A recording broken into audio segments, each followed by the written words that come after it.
K സുധാകരന്റെ സംഘപരിവാർ അനുകൂല പ്രസ്താവനയിൽ കോൺഗ്രസിൽ പ്രതിഷേധം. സുധാകരന്റെ അനാവശ്യ പ്രസ്താവനകൾ പാർട്ടിക്ക് തലവേദനയാകുന്നുവെന്ന് നേതാക്കൾ. പാർട്ടിക്കുള്ളിൽ കെ സുധാകരനെതിരെ പടയൊരുക്കം. വിവരങ്ങളുമായി തിരുവനന്തപുരത്ത് നിന്നും നൃപൻ ചേരുന്നു. നൃപൻ, കഴിഞ്ഞ ദിവസമാണ് ഗവർണറെ അനുകൂലിച്ചുകൊണ്ട് കെ സുധാകരൻ പറഞ്ഞത് സംഘപരിവാർ അനുകൂലികളെ സെനറ്റിലേക്ക് തിരികെ കയറ്റിയാൽ എന്താണ് പ്രശ്നമെന്നാണ് ചോദിച്ചത്. ഗവർണറെ അനുകൂലിക്കുകയും ചെയ്തു. ഗവർണർ RSSന്റെ നിർദ്ദേശങ്ങൾ നടപ്പാക്കിക്കൊണ്ടിരിക്കുന്ന സാഹചര്യത്തിൽ ഗവർണർക്കെതിരെ വലിയ തരത്തിലുള്ള പ്രതിഷേധം സംസ്ഥാനത്ത് ഉയരുകയും ചെയ്യുന്നു.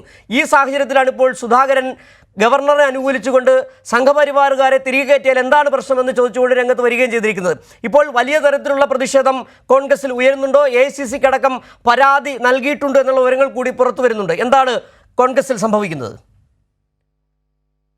അനുകൂല നിലപാടിലും പ്രത്യേകിച്ച് ഗവർണർക്കെതിരെ രംഗത്ത് വരാത്തതിലും UDF-നെതിരെ വലിയ തരത്തിലുള്ള രാഷ്ട്രീയ പ്രതിരോധം കേരളത്തിൽ നിലനിൽക്കുന്നുണ്ട്. ആ ഘട്ടത്തിലാണ് ഒരു പടി കൂടി കടന്ന് കെ സുധാകരൻ ഗവർണറെ പൂർണ്ണമായി ന്യായീകരിച്ചത്. സംഘപരിവാർ അനുകൂലികളെ തിരികെ കയറ്റിയാൽ എന്താണ് പ്രശ്നം, അതിൽ തങ്ങൾ സന്തുഷ്ടരാണ്, തങ്ങൾ സന്തോഷിക്കുന്നു, സംഘപരിവാറും ഇന്ത്യയിൽ പ്രവർത്തിക്കുന്ന രാഷ്ട്രീയ പ്രസ്ഥാനമാണ് എന്ന തരത്തിൽ അവരെ പൂർണ്ണമായി ന്യായീകരിക്കുകയും ഗവർണർക്ക് പൂർണ്ണമായി പിന്തുണ നൽകുകയും ചെയ്ത പ്രസ്താവനയാണ് കെ സുധാകരന്റെ ഭാഗത്തു നിന്നുണ്ട് ഉണ്ടായത്.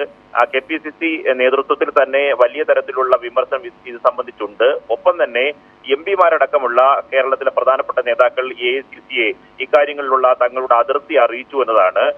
ലീഗിന് വലിയ തരത്തിലുള്ള അതിർത്തിയുണ്ട്. കാരണം CPIM-ഉം ഇടതുപക്ഷവും സർക്കാരും ഒക്കെ തന്നെ ഗവർണർക്കെതിരെ ശക്തമായ നിലപാട് സ്വീകരിക്കുന്നു. മുഖ്യമന്ത്രി പരസ്യമായി തന്നെ കാവ്യവൽക്കരണത്തിനെതിരെ, സംഘപരിവാർ രാഷ്ട്രീയത്തിനെതിരെ പരസ്യ നിലപാട് ആവർത്തിച്ച് പ്രഖ്യാപിക്കുന്ന ഒരു ഘട്ടത്തിൽ പ്രതിപക്ഷം ഇക്കാര്യത്തിൽ മൗനം തുടരുകയാണ് എന്ന വിമർശനം ലീഗിനുണ്ട്. ഈ ലീഗിന് ഇടതുപക്ഷവുമായി സഹകരിച്ചുകൊണ്ട് ഗവർണർക്കെതിരെ ശക്തമായ പ്രക്ഷോഭം കൊണ്ടുവരണമെന്ന അഭിപ്രായം ലീഗിനുള്ളിൽ തന്നെ ശക്തമായ ഘട്ടവും കൂടിയാണ്. ആ ഘട്ടത്തിലാണ് പരസ്യമായി കെ സുധാകരൻ ഇത്തരത്തിൽ സംഘപരിവാർ അനുകൂല ഗവർണറെ പൂർണ്ണമായി പിന്തുണയ്ക്കുന്ന ഒരു നിലപാട് സ്വീകരിച്ചത്.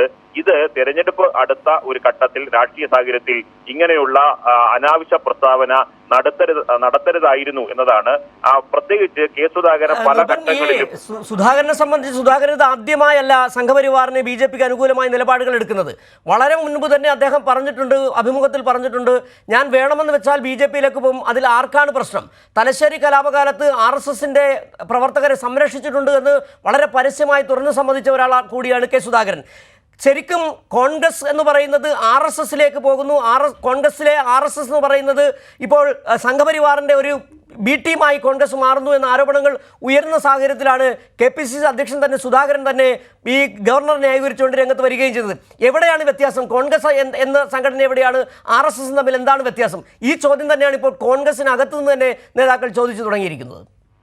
സിജു, നേരത്തെ തന്നെ കെ സുധാകരനെ സംബന്ധിച്ച് ഈ വിമർശനമുണ്ട്. അദ്ദേഹം തന്നെ നടത്തിയ പരസ്യ പ്രസ്താവന സംബന്ധിച്ച് അദ്ദേഹത്തിനെതിരെ ഉയരുന്നതും കോൺഗ്രസ് ലീഡർഷിപ്പിനെതിരെ ഉയരുന്ന ഏറ്റവും വലിയ ചോദ്യം അത് തന്നെയാണ്. ആ ഘട്ടത്തിലാണ് സുധാകരൻ ഇതിനെ പൂർണ്ണമായി ന്യായീകരിക്കുന്ന തരത്തിൽ വീണ്ടും അദ്ദേഹം ഇങ്ങനൊരു പ്രസ്താവന നടത്തുന്നത്. രാഷ്ട്രീയപരമായി കോൺഗ്രസിനെ സംബന്ധിച്ചിടത്തോളം ഇത് വലിയ തിരിച്ചടിയാകും എന്നതാണ് കോൺഗ്രസിലെ പ്രധാനപ്പെട്ട മുതിർന്ന നേതാക്കൾ പറയുന്നത്.